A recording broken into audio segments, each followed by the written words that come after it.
कस्बा पिलानी में Bharat finance private limited के ऑफिस में हुई लूट की वारदात के 2 मुलजिम गिरफ्तार।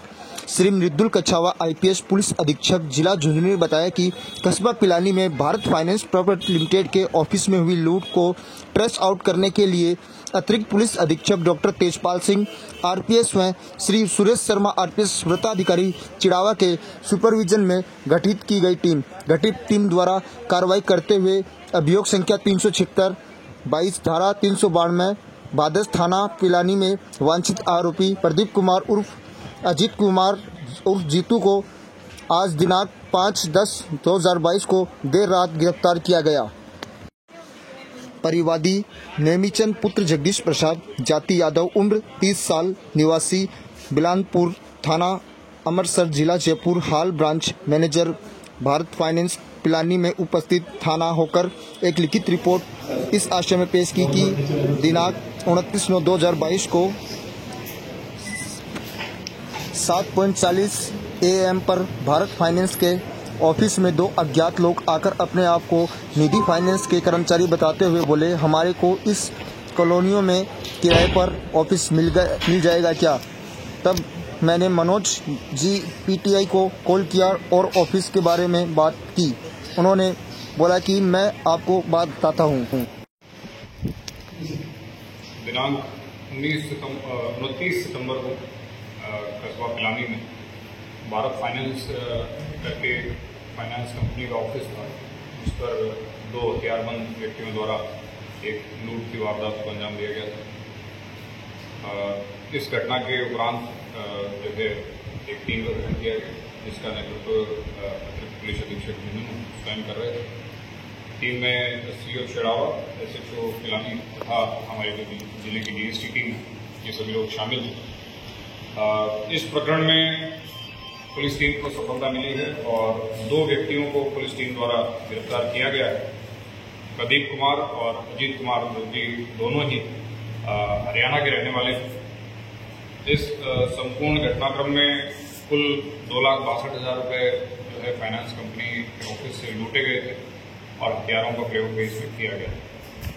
उल्लेखनीय बात जो प्रथम दृष्टया पूछताछ में सामने आई, जो आरोपीगण हैं उनके द्वारा विभिन्न फाइनेंस कंपनियों के ऑफिसों की रेकी की गई।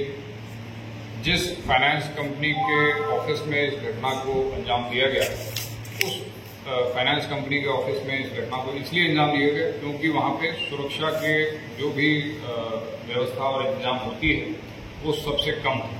किसी प्रकार का सीसीटीवी कैमरा वहाँ पे नहीं था, अन्य किसी प्रकार की सुरक्षा की इक्विपमेंट्स जो होते हैं वो वहाँ पे नहीं थे। इस तथ्य को देखते हुए इन आरोपियों द्वारा उस फाइनेंस कंपनी के ऑफिस को चिन्हित किया गया और इस घटना को अंजाम दिया गया। दोनों ही आरोपियों को पुलिस द्वारा नारनौल महेंद्रगढ़ से दस्तयाब किया गया और थाना पिलानी पर ला करके उनको फॉर्मली गिरफ्तार किया गया।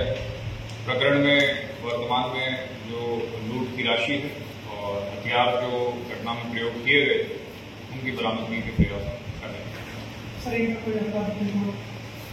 वर्तमान में अभी तक कोई ऐसा आपराधिक रिपोर्ट सामने नहीं आया है, परंतु अभी हम हरियाणा पुलिस से और अन्य जिलों से जो है संपर्क कर रहे हैं। यदि कोई आपराधिक रिकॉर्ड होगा साथ में 2 ही हैं, इसके अलावा और भी नहीं। पूरी घटना में अभी तक की जो तफ्तीश में आया है सामने तथ्य, तो 2 ही लोग इस घटना में शामिल हैं, रेकी में तथा घटना को अंजाम दें। लूट में 2 हथियार जैसा कि प्रथम दृष्टया तथ्य सामने आया है वो इस्तेमाल किए गए थे, उनकी बरामदगी के लिए हम प्रयास कर रहे हैं। लूट में इस्तेमाल की गई जो मोटरसाइकिल थी और लूटी गई राशि, इन तीनों चीजों की बरामदगी के लिए भी प्रयास किया जाएगा। इसी फाइनेंस कंपनी के कार्मिकों से खेतड़ी इलाके में लूट हुई उसी दिन, तो उसमें भी इनका कोई इन्वॉल्व है? वर्तमान में उस प्रकरण में जो खेतड़ी में जो दर्ज हुआ था उसमें अनुसंधान जारी है। फिलहाल उसमें उल्लेखनीय प्रगति अभी इस स्तर पर नहीं। यदि कोई भविष्य में होती है या इन्हीं आरोपियों से पूछताछ में आने कोई तथ्य सामने आता है वो आपको। सर, कल गुरागुंजी बंद का आह्वान किया गया है, एक व्यापारी से 90,000 रुपये की लूट हुई थी, तो उसको लेकर भी कोई पुलिस के द्वारा प्रयास किए जा रहे हैं? निश्चित तौर पे जो इस प्रकार की घटनाएं हैं, चाहे वो फंसने की लूट की घटनाएं हों या नकदनी की वारदातें हों, जिला पुलिस जो है लगातार उन पर नजर बनाएगी और जैसा कि आप लोग देख रहे हैं लगातार पुलिस प्रयास कर रही है और जो भी कोई घटनाक्रम होते हैं उनका त्वरित खुलासा भी पुलिस द्वारा किया जा रहा है। एक आध दो घटना हो सकती है जिसमें कभी कभार किसी कारणवश समय लग जाता है, लेकिन आगामी समय में समस्त घटनाओं का खुलासा किया जाएगा। सर, फाइनेंस से संबंधित जो कंपनियां हैं, इनकी जो गाइडलाइन होती है उनकी पालना ही नहीं करती हैं, जिसके कारण से ऐसी घटनाएं घटित होती हैं। तो उनके लिए भी आप गाइडलाइन वगैरह जारी करेंगे आप? निश्चित तौर पर जिले भर में जो इस प्रकार के फाइनेंस कंपनियों के ऑफिस आप सभी के मार्फत भी, जैसा कि मैंने पहले भी कहा है, चाहे वो व्यापारिक प्रतिष्ठान किसी भी प्रकार का हो और विशेषकर जब फाइनेंस कंपनी का प्रतिष्ठान है वो तो और अत्यंत महत्वपूर्ण हो जाता है कि वहां पर की सीसीटीवी का उपयोग लोग करें, जो कि इस प्रकरण में नहीं किया गया था और इसी कारण से आरोपियों द्वारा इसको चिन्हित किया गया। चिन्हित करने के उपरांत इस घटना को अंजाम दिया गया। तो सीसीटीवी का महत्व जो है वो अत्यंत महत्वपूर्ण है और इसके अलावा अन्य जो सुरक्षा के इक्विपमेंट्स होते हैं, जैसे फाइनेंस कंपनी है तो वो अपने वहाँ पे एक अलार्म सिस्टम होता है वो भी लगा सकते हैं। आने वाले समय में हम प्रयास करेंगे कि इनकी एक कंबाइंड मीटिंग लेकर के और इनकी काउंसलिंग करें। कोशिश ये करें कि जो इस प्रकार के व्यापारिक प्रतिष्ठान हैं वहाँ पर सुरक्षा के उपकरण लगाए जाए। सर, जो अपहरण की घटना थी उसमें कुछ अपराधी थे हरियाणा भागने की कोशिश कर रहे थे। आज जो अपराधी पकड़े गए ये भी हरियाणा से। सर, तो हरियाणा बॉर्डर पे कुछ और सख्ती बढ़ाई जाएगी ऐसी कोई, जिससे अपराध कुछ कम हो?